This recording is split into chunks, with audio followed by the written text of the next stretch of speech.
श्री गणेशाय नमः। कार्तिक कृष्ण पक्ष की चतुर्थी पर महिलाएं जीवन साथी के सौभाग्य और सेहत की कामना से व्रत करती हैं। यह व्रत निर्जला है, यानी व्रत करने वाली महिलाएं पूरे दिन पानी नहीं पीती हैं। इस तिथि पर करवा चौथ माता की पूजा की जाती है। यह व्रत सौभाग्यवती स्त्रियों द्वारा अपने अखंड सौभाग्य, पति के स्वास्थ्य एवं दीर्घायु होने की मंगल कामना के लिए किया जाता है। करवा चौथ का व्रत कार्तिक मास के कृष्ण पक्ष की चतुर्थी को करते हैं। 4 बजे के करीब मिट्टी के करवे पर मौली बांधकर रोली से एक साखिया बनाकर उस पर रोली से 13 बिंदियां लगाकर चंद्रमा को अर्घ्य देने के लिए जल भरकर रख देते हैं। फिर एक थाली में रोली, गेहूं के दाने और लोटा भरकर रखते हैं। अपने माथे पर रोली से टिकी लगाते हैं। लोटे पर भी मोली बांधकर साखिया बनाते हैं। फिर हाथ में 13 गेहूं के दाने लेकर कहानी कहते हैं। कहानी सुनने के बाद कुछ गेहूं के दाने लोटे में डालते हैं, कुछ साड़ी के पल्ले में बांध लेते हैं, जो कि रात्रि में चांद को अर्घ्य देते समय हाथ में लेते हैं। लोटे का जल सूरज को देते हैं। एक थाली में फल, मिठाई, चावल भरा हुआ करवा और रुपए रखकर बायना सासू जी, ननंद जी या जेठानी को दिया जाता है। पानी गमले में डाल देते हैं। करवा चौथ व्रत उद्यापन। जिस वर्ष लड़की की शादी होती है, उस वर्ष बहू के मायके से 14 चीनी के करवे, उसमें 5-5 पतासे रुपया रखकर सबके मोली बांधकर रोली से सतिया करके साड़ी, ब्लाउज, पैर पड़ाई के रुपए, 14 ढक्कन वाले बर्तन, 1 लोटे में चावल, दामाद के कपड़े, 1 खांड का करवा, 1 मिट्टी का करवा अथवा सामर्थ्य अनुसार स्टील या चांदी का करवा पानी भरकर नाला बांधकर साखिया करके 13 टिक्की करके फल, मिठाई, पूरी, सब्जी, हलवा आदि के साथ विशेष वायना भी आता है। यदि किसी के यहाँ पर ज़्यादा खर्च है तो चीनी के करवा व बर्तन 14 की जगह 21 भी दे सकते हैं। इस व्रत में चंद्रमा को अर्घ्य देने के बाद ही खाना खाते हैं। यह व्रत निराहार रहकर किया जाता है। पुराने समय में इंद्रप्रस्थ नाम का एक नगर था। इंद्रप्रस्थ में वेद शर्मा नाम का एक ब्राह्मण रहता था। उसकी पत्नी का नाम था लीलावती। इनके 7 पुत्र और 1 पुत्री थी। पुत्री का नाम वीरावती था।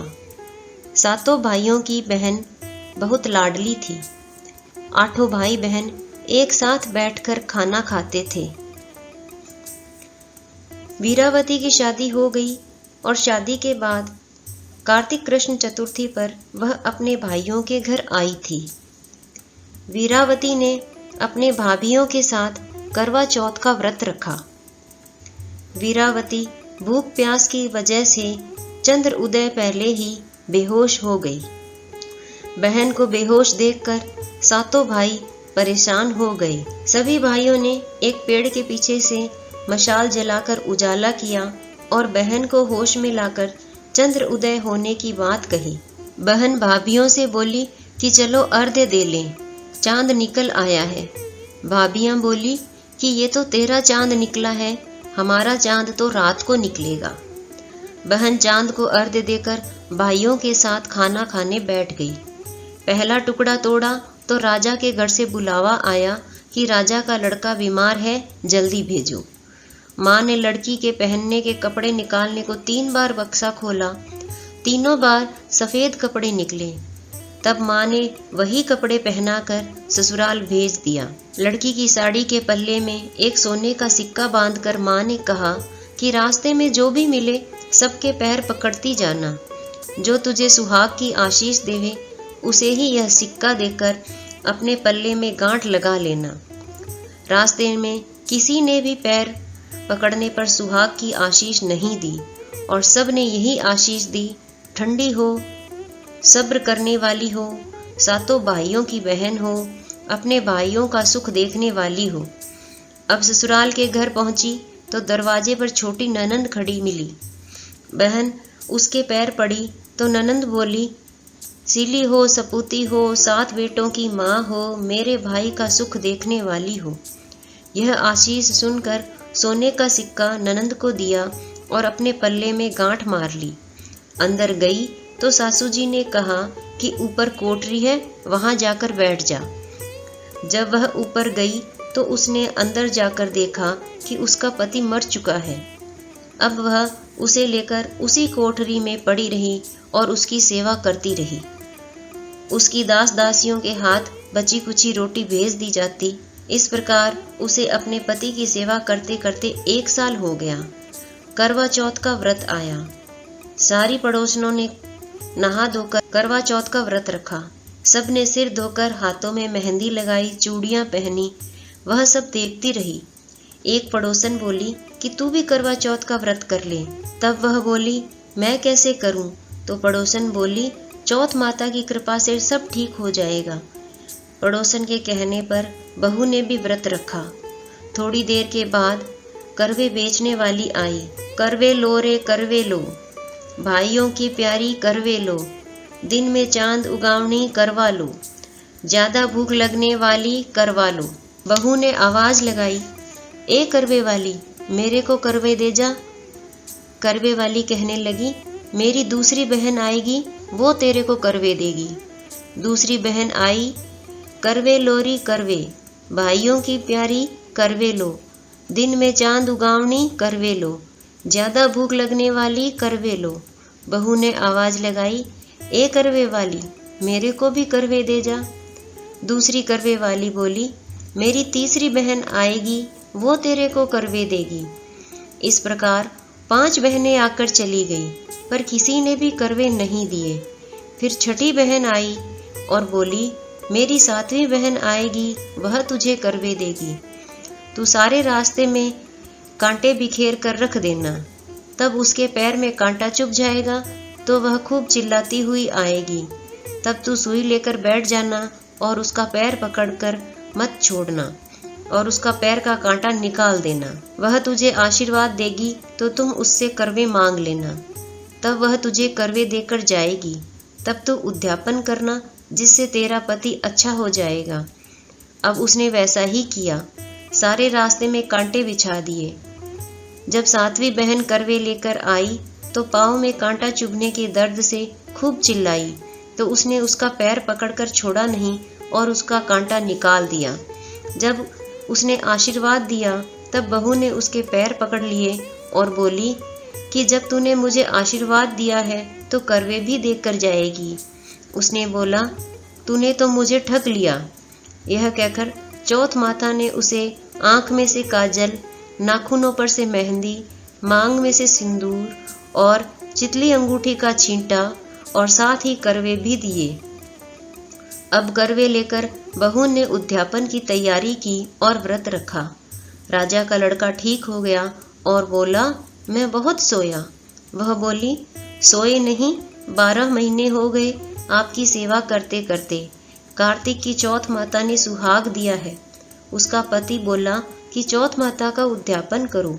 अब उसने चौथ माता की कहानी सुनी, उद्यापन कर खूब सारा चूरमा बनाया और जीम कर वे दोनों चौपड़ खेलने लग गए। इतने में उसकी बांदी तेल की बनी पूरी सब्जी लेकर आ गई। दोनों को खेलते देखकर सासू से जाकर बोली, महलों में खूब रौनक है, तुम्हारे बहू बेटे चौपड़ खेल रहे हैं। इतनी सुनकर सासू देखने आई। दोनों को देखकर बहुत खुश हो गई। बहू ने सास के पैर दबाए और सासू बोली, बहू सच सच बता, तूने क्या किया?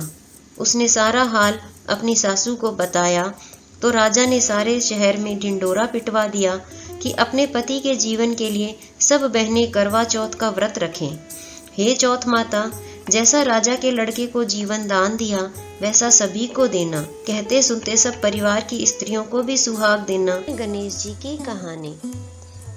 एक बार गणेश जी एक लड़के का वेश धरकर नगर में घूमने निकले। उन्होंने अपने साथ में चुटकी भर चावल और चुल्लू भर दूध ले लिया। नगर में घूमते हुए जो मिलता उसे खीर बनाने का आग्रह कर रहे थे।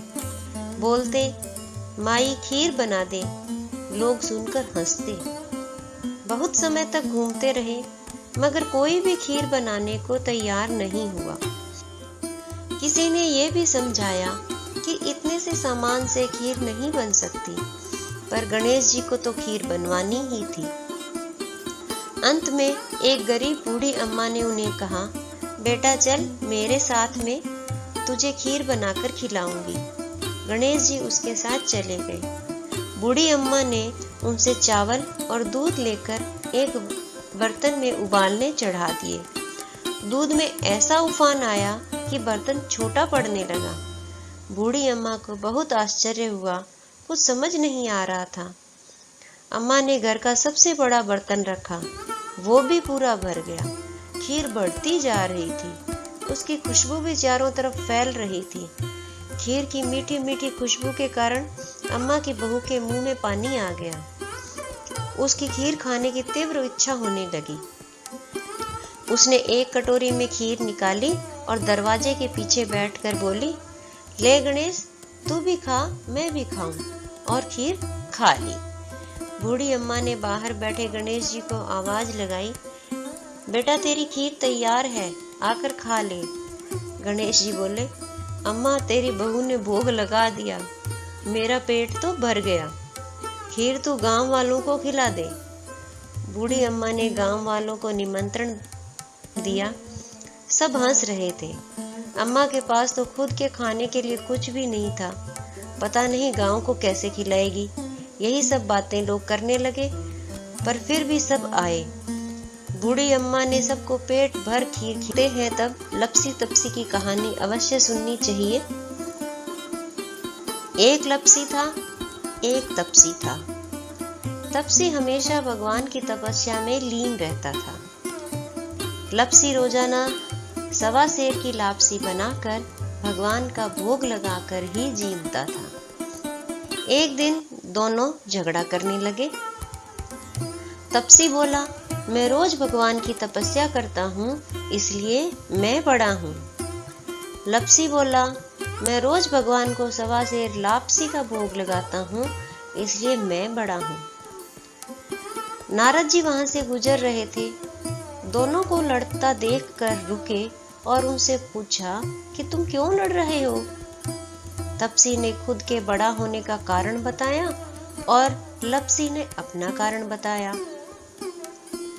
नारद जी बोले, तुम्हारा फैसला मैं कर दूंगा।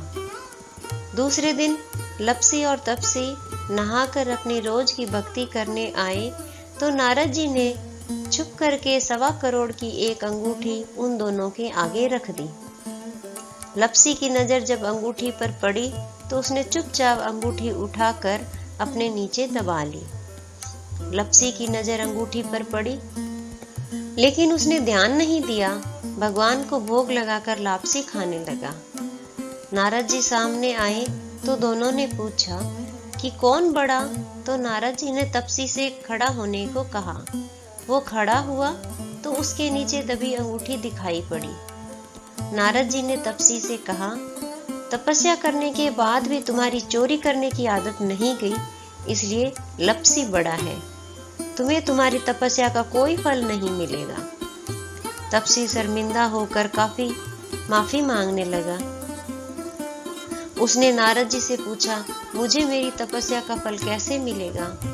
तो नारद जी ने कहा, यदि कोई गाय और कुत्ते की रोटी नहीं बनाएगा तो फल तुम्हें मिलेगा। यदि कोई ब्राह्मण को जिमा कर दक्षिणा नहीं देगा तो फल तुम्हें मिलेगा। यदि कोई साड़ी के साथ ब्लाउज नहीं देगा तो फल तुम्हें मिलेगा। और यदि कोई दिए से दिया जलाएगा तो फल तुम्हें मिलेगा। यदि कोई सारी कहानी सुने लेकिन तुम्हारी कहानी नहीं सुने तो फल तुम्हें मिलेगा। उसी दिन से हर व्रत कथा कहानी के साथ लपसी तपसी की कहानी भी सुनी और कही जाती है। जय हो नारद जी की। जय श्री नारायण, जय श्री नारायण। आइए अब हम चंद्रमा को अर्घ्य देने की विधि के बारे में भी जान लेते हैं। सबसे पहले चंद्रमा को जल के छींटे देकर रोली मोली अक्षत चढ़ाएं, फिर चांद को जिमाएं, यानी कि चांद को भोग अर्पित करें व चांदी की अंगूठी और आंखें गेहूं हाथ में लेकर जल से अर्घ्य देना चाहिए। अर्घ्य देते समय थोड़ा थोड़ा जल चांद की मुख की ओर करके गिराते हैं। 4 बार एक ही जगह खड़े हुए घूमते हैं। ये परिक्रमा होती है। अर्घ्य देते समय बोलते हैं, सिर सोने की सांकली गल मोतियों का हार, चंद्रमा को अर्घ देवा जियो वीर भरतार। इस तरह बोलते हुए चंद्रमा को अर्घ्य देना चाहिए।